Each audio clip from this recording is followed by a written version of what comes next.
अस्सलाम वालेकुम। आज हमारा टॉपिक है सेट्स। सबसे पहले हम करते हैं इसकी डेफिनेशन।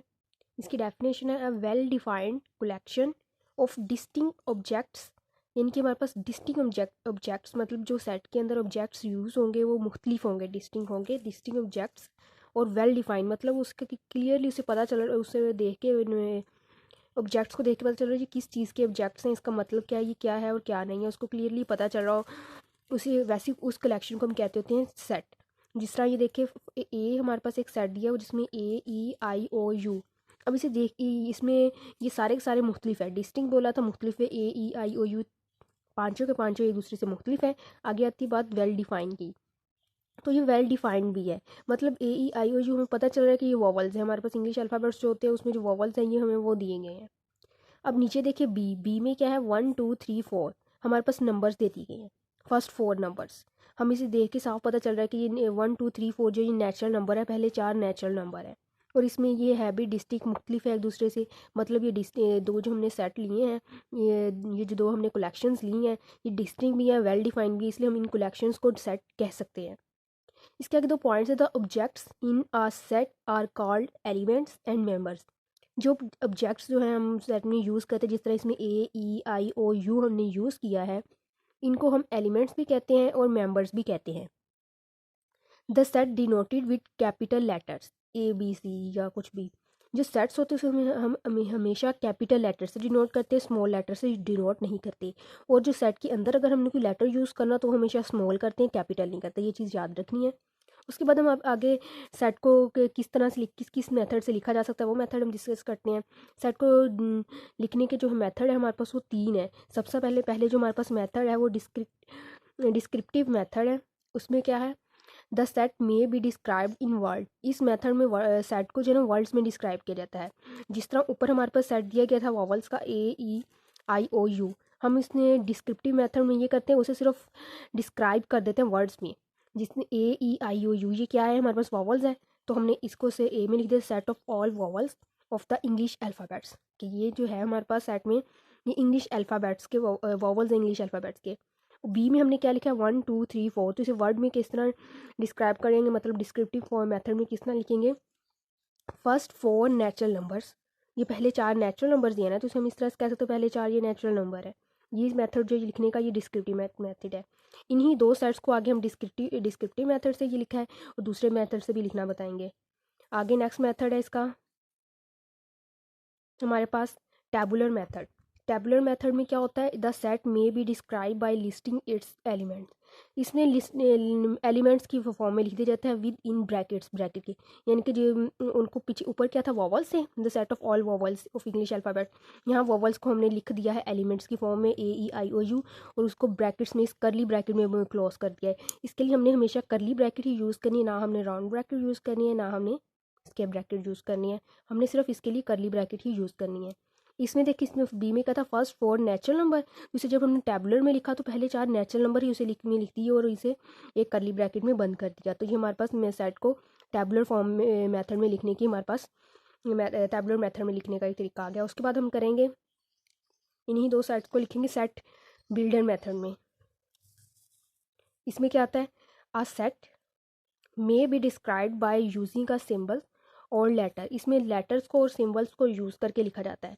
जिस तरह पहले ये मैंने बी लिख लिया, बी में क्या था, 1 2 3 4 थे, ये हमारे पास नेचुरल नंबर्स थे। तो हमने कहा X such that X belongs to natural number. यानी कि एक्स का मतलब यहाँ पे ये लिया गया है कि जो इसके अंदर एलिमेंट्स लिखेंगे उन्हें हमने एक्स कह दिया, लेट किया हो कोई भी, हमने कह दिया वो एक्स है। और वो किस में से बिलोंग करते हैं, नेचुरल नंबर में से। ये नेचुरल नंबर ही ना 1 2 3 4, तो वो कैसी है, नेचुरल नंबर 1 से लेके 4 तक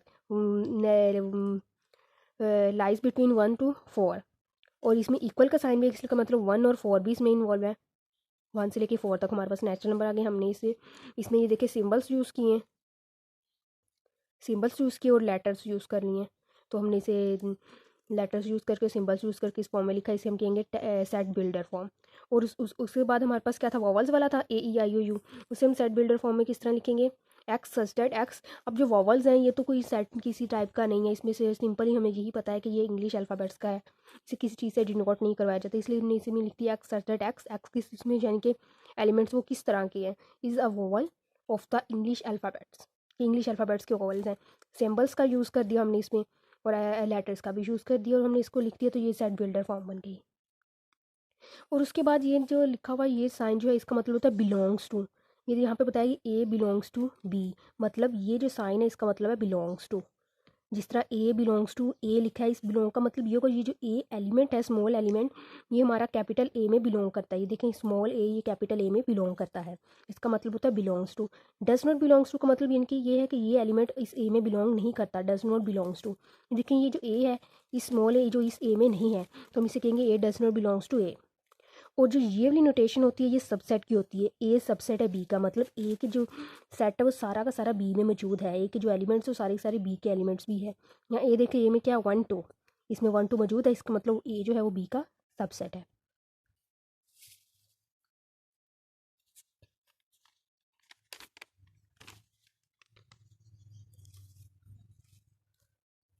उसके बाद यहाँ पे हमने कुछ सेट लिखे हैं। ये जो हमने पीछे लेक्चर पढ़ा था हमने नंबर थ्योरी वाला, उसने नंबर सिस्टम वाला, उसमें हमने ये सेट्स को इनको डिनोट किया था, नेचुरल नंबर्स वगैरह, इन्हें बस अब हम सेट की फॉर्म में हमने इनको लिख दिया हमने। एन का मतलब नेचुरल नंबर्स, उन्हें हमने ब्रैकेट्स में लिख के सेट की फॉर्म में लिखी। नेचुरल नंबर 1 से स्टार्ट होंगे चलते जाएंगे, इनका यूज़ क्यों होता है, किस वजह से इनकी ज़रूरत पेश है, ये सारा मैंने नंबर सिस्टम में बता दिया हुआ था। इन्हें अब सिर्फ सेट्स की फॉर्म में लिखा है। होल नंबर्स में 0 1 2 3 सो ऑन चलते जाएंगे। इंटीजर्स में 0 +-1 +-2 सारे आएंगे। नेगेटिव इंटीजर ये जी के ऊपर जो ऊपर इस तरह लाइन है इसका मतलब है नेगेटिव इंटीजर, उसमें सिर्फ माइनस वाले आएंगे। पॉजिटिव इंटीजर्स में तो नेचुरल नंबर्स ही आ जाते होते हैं ना प्लस वाले। उसके बाद आता है ऑड नंबर्स। ऑड नंबर्स में +-1 +-3 +-5 आ जाते हैं। इवन यानी कि वो वाले नंबर्स होते हैं ऑड नंबर में जो 2 पे डिवाइड नहीं होते। इवन नंबर्स में आ जाते हैं 0 +-2 +-4 +-6, मतलब वो जो 2 पे डिवाइड हो जाते हैं। उसके बाद आता है रैशनल नंबर। रैशनल नंबर जो पी बाई क्यू की फॉर्म में लिखे जाते हैं और उसका डिनोमिनेटर और डिनोमिनेटर जो दोनों हैं वो इंटीजर से होने चाहिए और डिनोमिनेटर जो है वो 0 के इक्वल नहीं होना चाहिए। उसके बाद इरैशनल नंबर वो होते हैं जो पी बाई क्यू की फॉर्म में नहीं लिखे जाते। और रियल नंबर्स कौन से आ जाते हैं, जो रैशनल और इरैशनल का यूनियन, मतलब रियल नंबर में रैशनल और इरैशनल दोनों आ जाते हैं, यानी कि रैशनल और इरैशनल का यूनियन करें, मतलब उन सबको मिला के एक सेट में लिख दिया जाए, तो हमारे पास जो बनता है उसे हम कहते हैं रियल नंबर। और अगर इंटरसेक्शन करें तो फाई आता तो हमारे पास रियल नंबर होगा। ज़ाहिर सी बात रैशनल और इरैशनल दोनों एक दूसरे का उलट है। रैशनल में हमारे पास फ्रैक्शन के फॉर्म में आते हैं और इरैशनल में हमारे पास वो आते हैं जो फ्रैक्शन के फॉर्म में नहीं होते, इसलिए उनका जो इंटरसेक्शन होता है हमारे पास हमेशा फाई आता होता है। उसके बाद हमारे पास आता है इक्वल सेट। इक्वल सेट में क्या आता है, 2 sets A and B are equal. कोई से भी 2 सेट जो है हमारे पास ए एंड बी है वो इक्वल होंगे कब, if and only if they have the same elements, उनमें दोनों में एलिमेंट्स सेम हो। और उसको इस तरह से नोट करवाते हैं ए इक्वल बी। अब देखिए ये हमारे पास 2 एलिमेंट सेट्स हैं, इसमें देखिए 1 है, इसमें भी 1 मौजूद है, इसमें 2 है, तो ये जो है 2 प्लस ये 2 हमारे पास मौजूद है। उसके बाद 3 है, ये 2 + 1 करें तो हमारे पास 3 बन जाता है। ये 4 2 + 2 करें तो हमारे पास 4 बन जाता है। मतलब ए और बी जो है वो दोनों के दोनों इक्वल हैं, तो हम इसे इक्वल सेट कह सकते हैं। उसके बाद हमारे पास आता है इक्विलेंट सेट। इक्वल और इक्विलेंट सेट में बस थोड़ा सा ही फ़र्क है। इक्वल सेट में भी नंबर ऑफ़ एलिमेंट्स उतने होते हैं, इक्विलेंट में भी नंबर ऑफ़ एलिमेंट्स उतनी होते हैं। फ़र्क ये होता है कि इक्वल सेट में दोनों में एलिमेंट्स सेम होना ज़रूरी है और इक्विलेंट में सेम होना ज़रूरी नहीं है, उनमें सिर्फ करस्पॉन्डिंग होना ज़रूरी है।